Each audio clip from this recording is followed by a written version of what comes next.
एक दौरानी थी, एक जेठानी थी। दौरानी अमीर थी, जेठानी गरीब थी। जेठानी गणेश जी की बहुत सेवा पूजा करती थी। अपनी दौरानी की आटा पीसने जाती थी, आटे को कपड़े से छानती थी। उस कपड़े को घर लाकर अपने पति को पानी में घोलकर पिला देती थी। एक दिन दौरानी के बच्चे ने उसे ऐसा करते हुए देख लिया, तो माँ से जाके बोला, माँ, ताई जी जिस कपड़े से आटा छानती है ना, उसे पानी में घोलकर ताऊ जी को पिला देती है। यह सुनकर दौरानी को बहुत गुस्सा आया। दूसरे दिन जेठानी को हाथ धोकर जाने के लिए कहा। जेठानी ने ऐसा ही किया। घर जाते ही उसका पति बोला कि जा आटा घोल ला। तब वो बोली कि आज तो दौरानी ने कपड़ा भी रख लिया। जब उसका पति नाराज़ होकर लकड़ियाँ बेचने चला गया तो वह पति से बोली, आज चौथ है, तिल व गुड़ लेते आना। उस दिन लकड़ियाँ भी नहीं बिकी और वह खाली हाथ घर आ गया। वो बोली कि गुड़ और तिल ले आए क्या? तब उसके पति ने गुस्से में उसे डंडे से बहुत मारा और वो चबूतरे पर जाकर सो गई। रात को चौथ विंदायक जी आए और बोले कि तू बाहर कैसे सो रही है? वो बोली कि मैंने अपने पति से चौथ विंदायक की कहानी सुनने के लिए तिल गुड़ मंगवाए थे, उनकी लकड़ी बिकी नहीं और वो तिल गुड़ लाए नहीं, और गुस्से में आकर मुझे बहुत मारा। तब चौथ विंदायक बोले कि हम तो घर घर में तिल कुट्टा खाकर आए हैं, अब मैं निमटने कहाँ जाऊँ? तब वो बोली, इस झोंपड़ी में निमट लो। फिर गणेश जी बोले कि पहुँचूँ कहाँ? तब वह बोली कि मेरे माथे से पहुँच लो। गणेश जी ने उसे सिर से पहुँच लिया। सुबह उठकर देखा तो सारा घर जगमगा रहा था और उसका सिर भी जगमगा रहा था। धन बटोरने लगी। उधर दौरानी के बच्चे आए और बोले, ताई आपको मेरी मम्मी बुला रही है। तो उसने अपने बच्चों की मुट्ठी में हीरे मोती दे दिए और बोली कि अपनी माँ को ही काम करने भेज दो। बच्चों ने माँ से जाकर कहा कि ताई के तो बहुत धन हो गया है और ताई ने हमें यह दिए हैं। वो दौड़ी दौड़ी आई, पूछा कि तुम्हारे इतना धन कैसे हो गया? तब उसने उसे सारी बात बता दी। उसने भी अगली चौथ अपने पति से कहा कि वो भी लकड़ी बेचने जाए और बिके नहीं तो मुझे लकड़ियों से मारे। पति ने बहुत समझाया पर वह मानी नहीं। तब उसके पति ने उसको लकड़ी से मारा, वो सो गई। रात में चौथ विंदायक जी आए और बोले कि मैं कहाँ निमटूँ? वो बोली कि उसके तो छोटा सा मकान था, मेरे तो बड़ा मकान है, खूब छेड़ न करो। चौथ विंदायक ने सारे घर में खूब छेड़ना छेड़ दिया। वे बोले कि मैं पहुँचूँ कहाँ? तो वो बोली, मेरे सिर से पहुँच लो। विंदायक जी ने सिर से पहुँच लिया। थोड़ी देर में उठकर देखा तो सारे घर में वे सारे शरीर में बदबू आ रही थी। वे चौथ विंदायक से बोली कि आपने मेरे साथ में कपट किया है, उसको तो धन दिया और मुझे कूड़ा दिया है, अब अपनी लीला समेटो। तो चौथ विंदायक जी बोले कि तू धन की भूखी है और वो सत की भूखी थी। अब मैं ये सब जब ही समेटूंगा जब तू आधा धन जेठानी को देवे। उसने जेठानी को आधा धन दे दिया। तो चौथ माता ने और चौथ विंदायक जी ने अपनी लीला समेट ली। ये चौथ विंदायक जी, जैसा जेठानी के साथ किया वैसा सब कोई के साथ करना, जैसा दौरानी के साथ किया वैसा किसी को मत करना। कहता ने सुनता ने, हुंकारा भरता ने, और ने सब अंधन देना और अपने सारे परिवार को देना। बोलो चौथ विंदायक की जय। चौथ माता की दूसरी कहानी। एक बुढ़िया माई के ग्वालियर बछलिया नाम का बेटा था।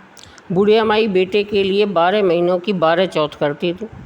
एक बेटा लकड़ी लाता और दोनों माँ बेटा उनको बेचकर गुजारा करते थे।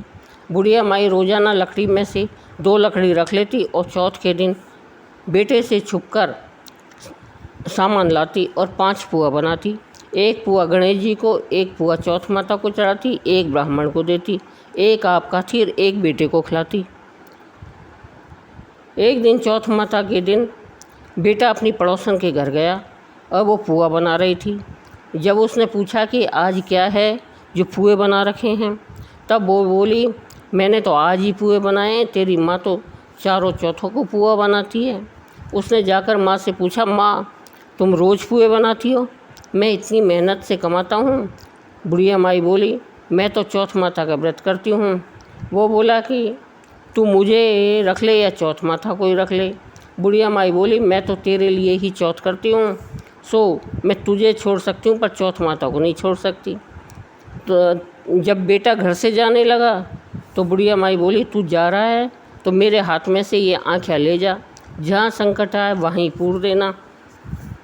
बेटे ने सोचा, बात तो झूठी है पर ले चलने में क्या बुराई है। अब वह चलने लगा तो थोड़ी दूर पहुंचा, देखा खून की नदी बह रही है। कहीं से भी रास्ता नहीं मिला तो आंखें पूर कर बोला कि हे चौथ माता, अगर तू सच्ची है तो रास्ता हो जाए। झट रास्ता मिल गया। आगे गया तो घनघोर अंधेरा व उजाड़ फैल रहा था। उसने मन में सोचा कि मुझे शेर वगैरह खा जाएंगे। आंखें पूर कर बोला, चौथ माता मुझे रास्ता मिल जाए। तो जल्दी से उसको रास्ता मिल गया। आगे चला, जाते जाते एक राजा की नगरी में पहुंचा। वो राजा एक आदमी की बलि रोज़ देता था। एक बुढ़िया माई के पास गया। बुढ़िया माई रोती जा रही थी और पुए बनाती जा रही थी। वह बोला, तू क्यों रो रही है? जब वो बोली कि मेरे एक ही बेटा है जिसकी कल बलि चढ़ जाएगी, उसी के लिए पुए बना रही हूँ। वह बोला, अपने बेटे के बदले मुझे खिला दे, मैं राजा आए तो मैं चला जाऊंगा। अब राजा की बलि चढ़ने के लिए एक आदमी आया। माई ने उसे पुए खिला दिए और राजा का संदेश आया तो माई ने सोचा कि दूसरे के बेटे को मैं कैसे भेज दूं, पर शोर सुनकर उसकी आंखें खुल गई। वो राजा के आदमियों के साथ चला गया। उन सब ने मिलकर उसे हाव में चुन दिया तो वो तो आंखें पूर कर हाव में बैठ गया। 3 दिन में ही हाव पक गया। हाव के पास बच्चे खेल रहे थे। उसमें से आवाज़ आई। बच्चों ने राजा को जाकर कहा कि आपका हाव तो पक गया है। राजा ने सोचा कि हाव तो 8 दिन में पकता था, आज 3 दिन में ही कैसे पक गया। जाकर देखा तो सोने चांदी के तो कलश हो गए और अंदर से आवाज़ आई कि धीरे धीरे उतारो, अंदर आदमी है। राजा के आदमी डर गए कि अंदर कौन सा भूत आ गया है। जब वो बोला, मैं तो वही आदमी हूँ जिसे तुमने चुना था। देखा तो अंदर हरे भरे ज्वारे उग रहे थे। उसको राजा के पास ले गए। राजा ने पूछा, तू कैसे बच गया? तो वो बोला, मेरी माँ मेरे लिए चौथ का व्रत करती थी। जब मैं रवाना हुआ तो उसने मुझे आंखें दिए, सो मैं वही आंखें पूर कर बैठ गया, जिससे बच गया। राजा बोला, एक घोड़े पर तू बैठ जा और तेरे सांकल बंधी रहेगी, जो खुलकर मेरे बंध जाएगी तो मैं चौथ माता को सच्ची मानूंगा। वो आंखें पूर कर बोला, चौथ माता अब तू ही लाज रखना। झट सांकल खुलकर राजा के बंध गई। राजा ने अपनी बेटी की शादी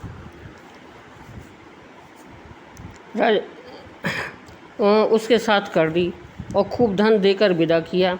पड़ोसन बोली, माई तेरे बेटे बहू आए हैं।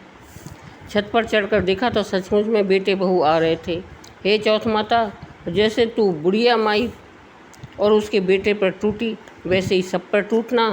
कहता न सुनता न उकरा भरता न, सबको टूटना और हमारे सारे परिवार को टूटना। बोलो चौथ माता की जय।